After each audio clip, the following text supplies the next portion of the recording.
welcome to the NGRT studio at Australian Utility Week. And with us this afternoon we have Richard McIndoe from Electrons. Thank you for joining us. The last time we spoke was Asian Utility Week. That's right, yes. And the company got a Startup Award. Yeah, we won the Asia Utility Startup of the Year Award, and it's been quite an exciting time since then. Yes, I'm sure. And building on that, and managed to get quite a lot of our Edge Electrons power save technology out in the market here in Australia. Fantastic. And it's great to be here at the Australia Utility Week as well. Yeah, absolutely. You know what, let's start off there. Tell us a little bit about what's been happening as far as the market is concerned in Australia and what you've been doing here. Okay, so I think we're going through a really exciting time in the Australian market now. There's a lot of new technologies. If you look around at the Utility Week, you can see them. And we were lucky enough to win the award in Asia, and hopefully we'll do well in the competition here. But I think one of the key things about the new technologies that we're seeing is there's great technologies, but people are now finding out how challenging it is to take these technologies to market. And a disruptive technology is only going to be as disruptive as your marketing and distribution strategy is. And we've found that with the Edge Electrons power save device, which it's designed for small businesses and saves small businesses between 15-20% off their electricity bill.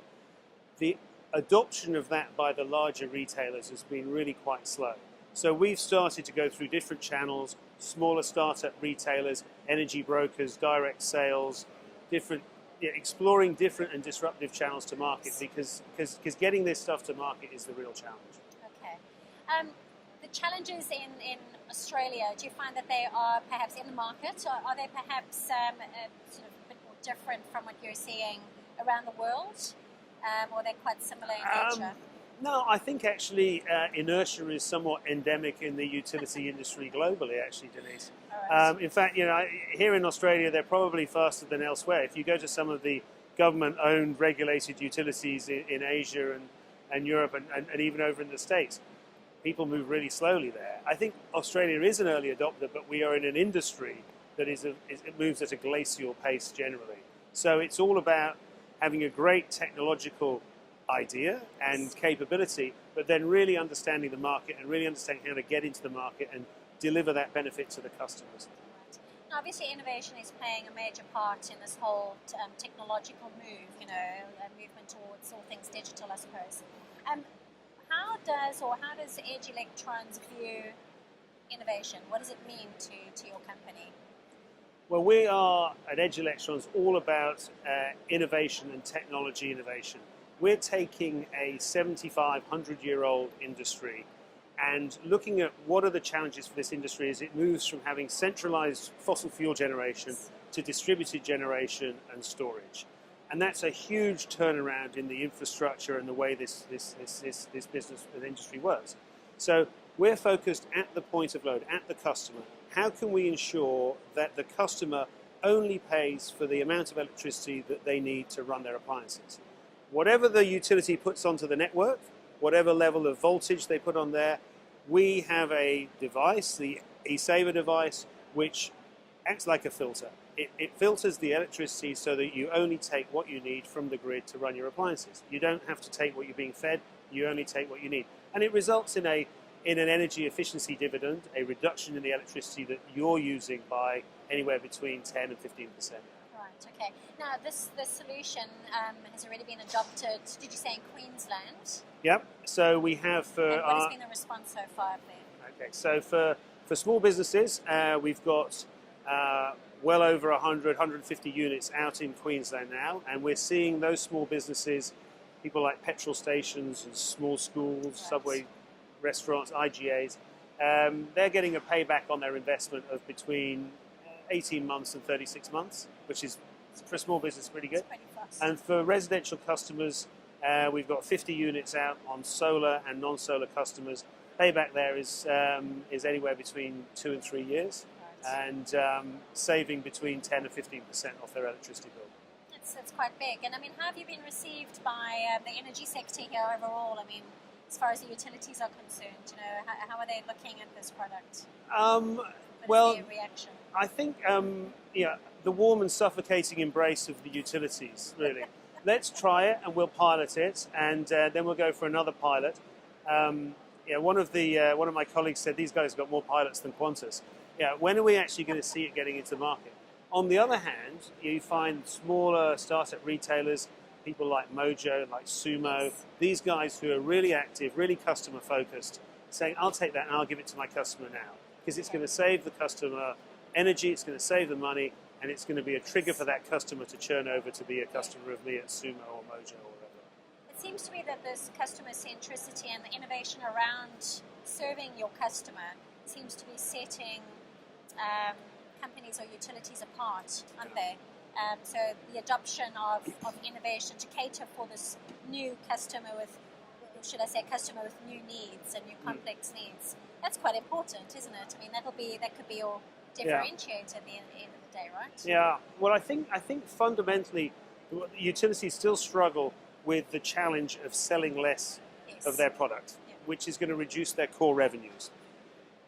And therefore, you've got, with the best will in the world, you've got a culture that has always been driven by selling more at a lower cost.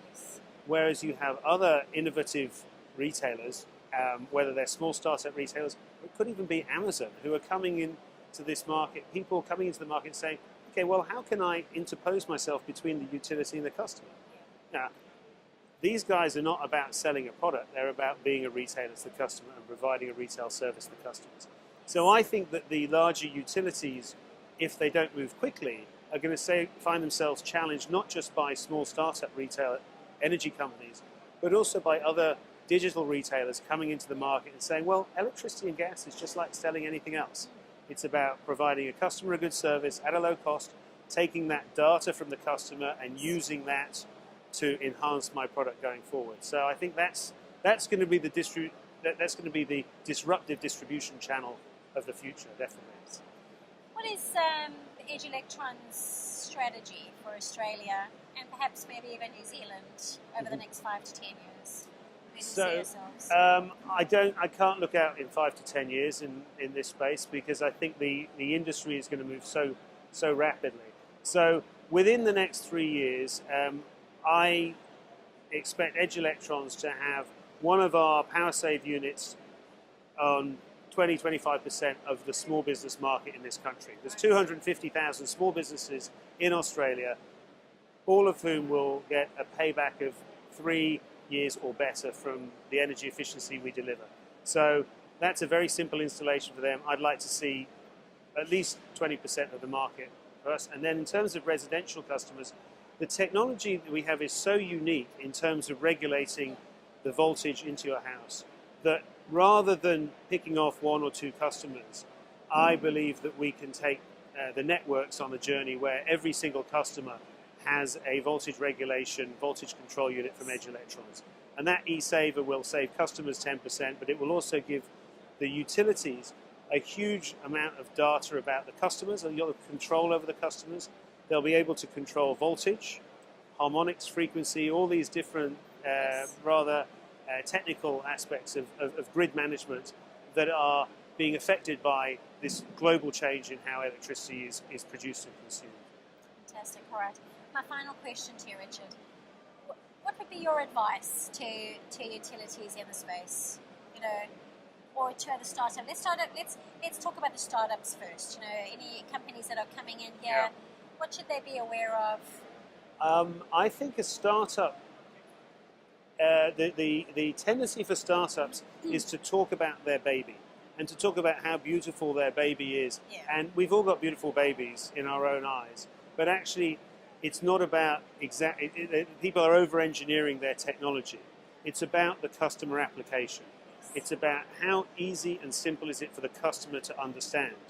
Don't try and explain how the technology works. I've got an iPhone, I have no idea how it works. I know what it does for me. So there's a big demand for energy efficiency and new energy technology.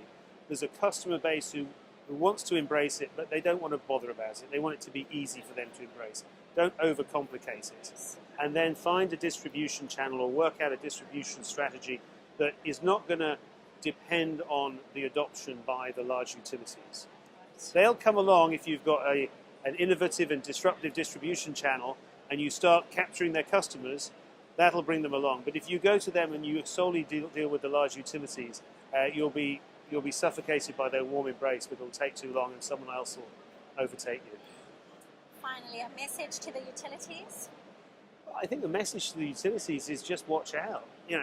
Utilities who just indulge themselves and play with a few pilots and don't get anywhere are going to get overtaken by by that technology that's going to be delivered by other people who they never thought were going to compete with them. Right. All right. Thank you very much. I enjoyed the interview, and I hope you enjoy the rest of the event, Richard. Thanks very much, Denise. And Thank you. thanks to our viewers for watching the video. Do have a look at the other videos that will be uploaded from the event. This is Denise from Engerod.